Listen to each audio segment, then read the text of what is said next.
Hello दोस्तों, omega study point पर आपका स्वागत है। आज हम देखेंगे आरआरबी ग्रुप डी परीक्षा 20/9/2018 का फर्स्ट शिफ्ट, सेकेंड शिफ्ट और थर्ड शिफ्ट। आज का पहला क्वेश्चन है, ऐसे तत्व जिनके रासायनिक गुण समान होते हैं लेकिन परमाणु द्रव्यमान भिन्न भिन्न होते हैं क्या कहलाते हैं? समस्थानिक कहलाते हैं। अगला है, लिटमस बिलियन किससे निष्कर्षित किया जाता है? तो लिटमस बिलियन लाइकेन से निष्कर्षित किया जाता है। अगला है,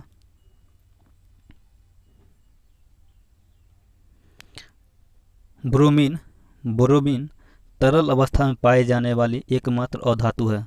ब्रोमीन तरल अवस्था में पाई जाने वाली एकमात्र अधातु है। अगला है, सोल्डर मिश्र धातु किसका बना होता है? सोल्डर मिश्र धातु किसका बना होता है? तो टीन का बना होता है। अगला है, 25 डिग्री सेल्सियस पर हवा में ध्वनि की गति कितना मीटर पर सेकंड होता है? तो 346 मीटर पर सेकंड होता है। अगला है, गुरुत्वीय स्थिरांक जी की इकाई क्या होती है? गुरुत्वीय स्थिरांक जी की इकाई क्या होती है? तो न्यूटन मीटर स्क्वायर पर केजी स्क्वायर होता है। न्यूटन मीटर स्क्वायर पर केजी स्क्वायर होता है। अगला है, पौधों में फ्लोएम का कार्य क्या होता है? पौधों में फ्लोएम का कार्य क्या होता है? तो भोजन का परिवहन करना। अगला है,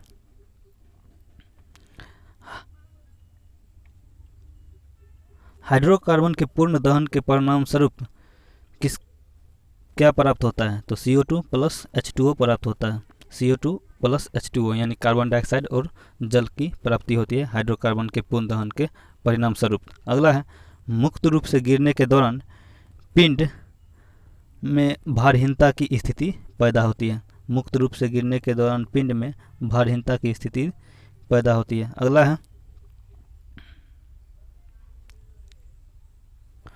भ्रूण के लिए भोजन संग्रहित करने वाली कोशिकाओं को मादा युग्मनक कहते हैं। भ्रूण के लिए भोजन संग्रहित करने वाली कोशिकाओं को मादा युग्मनक कहते हैं। अगला है, स्क्लेरेन्काइमा में कोशिका भित्ति लिग्निन के कारण मोटी होती है। लिग्निन के कारण मोटी होती है। अगला है, मेंडलीव के आवर्त सारणी में क्षैतिज स्तंभ को क्या कहते हैं? मेंडलीव के आवर्त सारणी में क्षैतिज स्तंभ को आवर्त कहते हैं तथा ऊर्ध्वाधर स्तंभ को वर्ग कहते हैं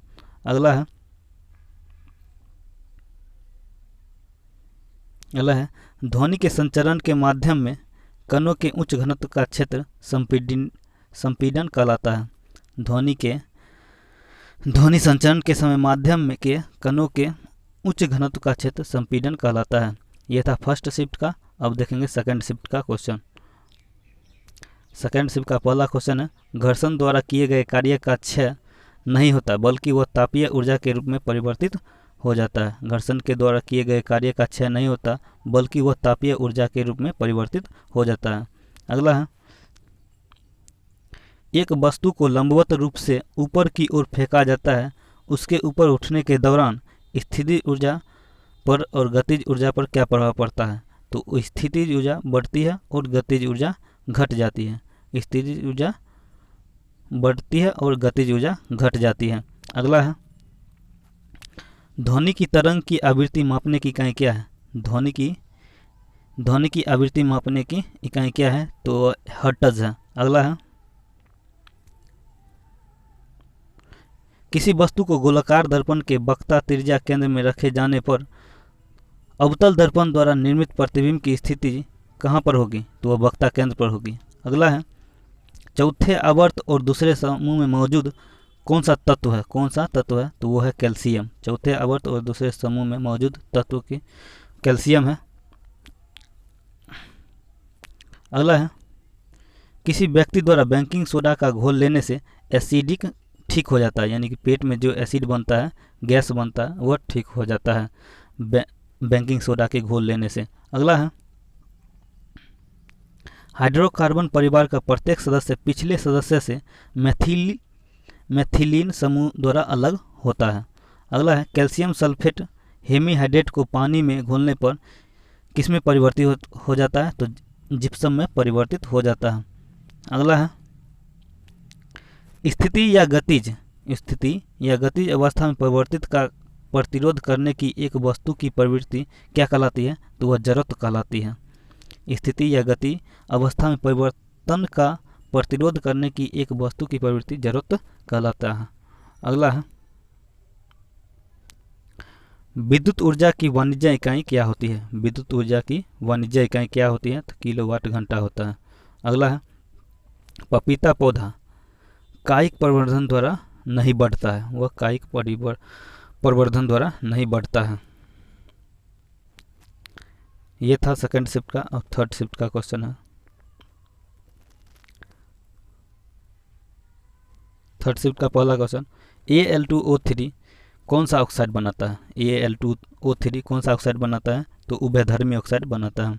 अगला है किसी ऑब्जेक्ट का द्रव्यमान नियत है और स्थान बदलने पर नहीं बदलता है। किसी ऑब्जेक्ट का द्रव्यमान नियत है और स्थान बदलने पर यह नहीं बदलता है। अगला है विभाज्य ऊतक कोशिका विभाजन में सक्षम है। विभाज्य ऊतक कोशिका विभाजन में समक्ष है। अगला बताना एल्युमिनियम सल्फेट यौगिक का सूत्र। एल्युमिनियम सल्फेट यौगिक का सूत्र, तो इसका सूत्र होता है Al2SO4 का होल थ्राइस। अगला है फूल के नर प्रजनन भाग को क्या कहते हैं। फूल के नर प्रजनन भाग को पुंकेसर कहते हैं। फूल के नर प्रजनन भाग को पुंकेसर कहते हैं। अगला है एक पिकोमीटर में कितने के बराबर होता है। एक पिकोमीटर 10 के पावर -12 मीटर के बराबर होता है। अगला है जब किसी प्रतिरक्षा बल F को विपरीत दिशा में लगाया जाता है तो दिशाओं के बीच का कोण कितना हो जाता है, तो वो 180 डिग्री हो जाता है। अगला है 1 किलोवाट घंटा कितना जूल के बराबर होता है। 1 किलोवाट घंटा कितने जूल के बराबर होता है, तो 3.6 × 10 के पावर 6 जूल के बराबर होता है। अगला है अलग अलग प्रतिध्वनि को सुनने के लिए ध्वनि के स्रोतों से अवरोध की न्यूनतम दूरी कितना होता है, तो अवरोधों की न्यूनतम दूरी 17 मीटर होते हैं, कहीं कहीं 16.5 मीटर भी दे देता है। अगला है पौधे वाष्पोत्सर्जन द्वारा अतिरिक्त जल से छुटकारा पा सकता है। पौधे वाष्पोत्सर्जन क्रिया द्वारा अतिरिक्त जल से छुटकारा पा सकता है। अगला है पृथ्वी का द्रव्यमान लगभग कितना केजी होता है। पृथ्वी का द्रव्यमान लगभग कितना केजी होता है, तो 6 × 10 के पावर 24 किलोग्राम होता है। अगला है एक दोहरी अपघटन अभिक्रिया के दौरान अभिकारकों के बीच आयन का आदान प्रदान होता है। आयन का आदान प्रदान होता है। अगला है व्हिटेकर के वर्गीकरण के अनुसार मोनेरा समूह में शामिल जीवों में पूर्णतः विकसित नाभिकीय नहीं पाया जाता है। यह था 20/9/2018 का फर्स्ट शिफ्ट, सेकेंड शिफ्ट और थर्ड शिफ्ट का क्वेश्चन। अगर हमारा वीडियो पसंद आए तो लाइक करें, सब्सक्राइब करें। Thank you. फिर मिलते हैं अगले वीडियो में।